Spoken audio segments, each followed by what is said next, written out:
নমস্কার সকলকে, ভালোবাসার রান্নায় সকলকে স্বাগত। আজকে একটা স্ন্যাক্সের রেসিপি। আমরা চিড়ে দিয়ে একটা স্ন্যাক্স বানাবো। তার জন্য প্রথমে আমি চিড়েগুলোকে ধুয়ে কিছুক্ষণ ভিজিয়ে তারপরে জল ঝরানোর জন্য এই ছাঁকনিটায় দিয়ে রেখেছি।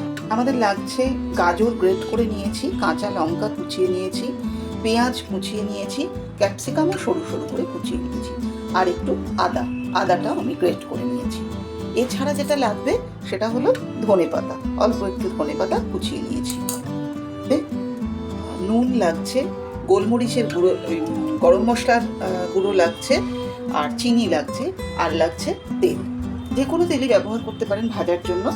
এইগুলো লাগছে। আর একটু বাদাম ভেজে আমি রেখেছি, সেটাও এর মধ্যে খোসা ছাড়িয়ে ভেঙে দিয়ে দেব।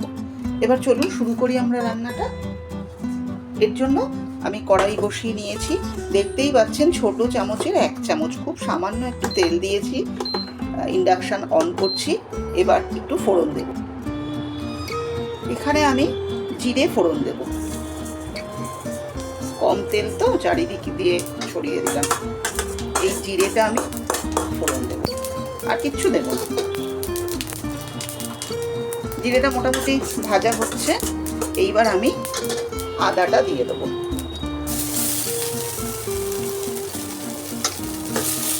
আদাটা বেশি ভাজার এখানে কোনো দরকারই নেই, শুধু দিলাম আগে। এরপর দিচ্ছি পেঁয়াজ,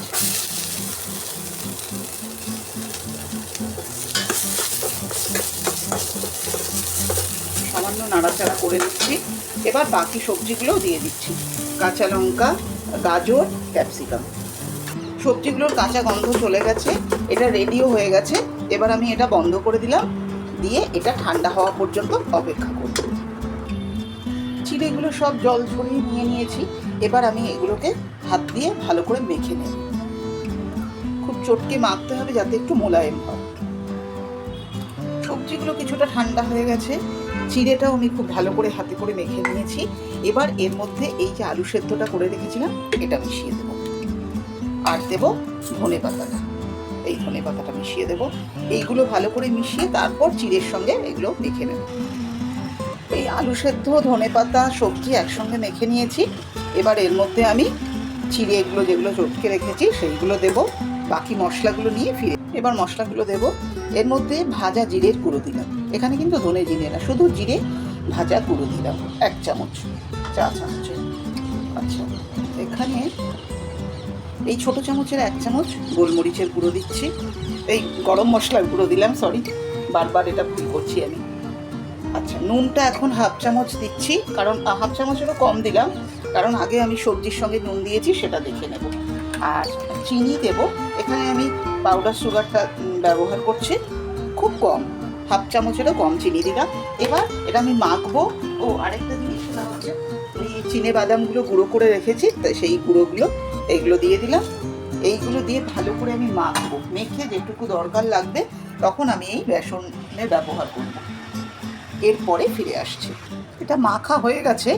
এটা সুন্দর টাইট মাখা হয়েছে মনে হচ্ছে না লাগবে, কিন্তু তবুও আমি যাতে খুলে না যায় তার জন্য একটু বেসন দেবো এর মধ্যে।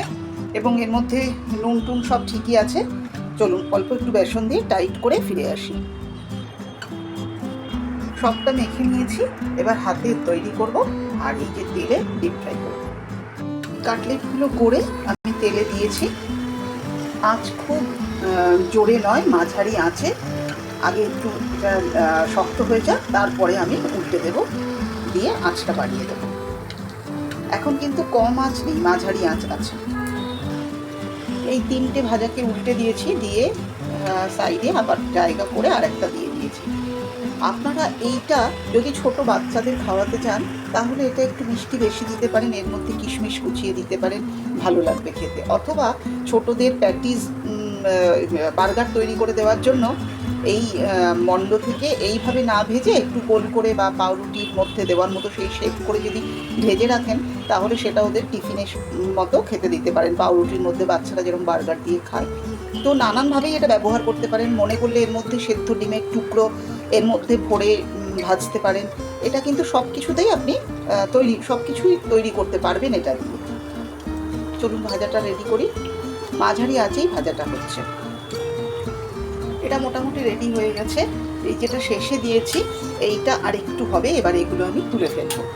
এই টিফিনটা, এটাকে স্ন্যাক্স বলুন টিফিন বলুন, এটা এতটাই ভালো যে এটা মনে করলে এটা দুটো খেলে আপনার পেটটা অনেকটা ভরে যাবে, কারণ এর মধ্যে প্রচুর সবজি রয়েছে, সঙ্গে চিড়ে রয়েছে, বেসন রয়েছে, সব কিছু মিলেমিশে একটা স্বাস্থ্যকর। হ্যাঁ, তবে এটা আমি বেশি তেলে ভাজছি, আমি পরে একদিন দেখাবো।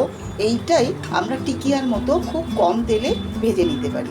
যারা ডায়েট মেনটেন করেন বা বেশি তেল খেতে চান না, তারা ওইভাবে কিন্তু করতে পারবেন। আমি নিশ্চয়ই এটা দেখিয়ে দেবো। তৈরি হয়ে গেছে আমাদের আজকের চিড়ের কাটলেট। এই চিড়ের কাটলেট তৈরির সময় যখন চিড়েটা ভালো করে মাখবেন, তখন যদি কেউ মনে করেন একটু জোয়ান ক্রাশ করে এর মধ্যে দিয়ে দিতে পারেন। আর এই চিড়েটা খুব ভালো করে মাখবেন, আমি যেমন বলেছি। এইটা যদি ফেটে যায় তাহলে কিন্তু এই কাটলেটগুলো তেলে দিলে ভেঙে যাবে।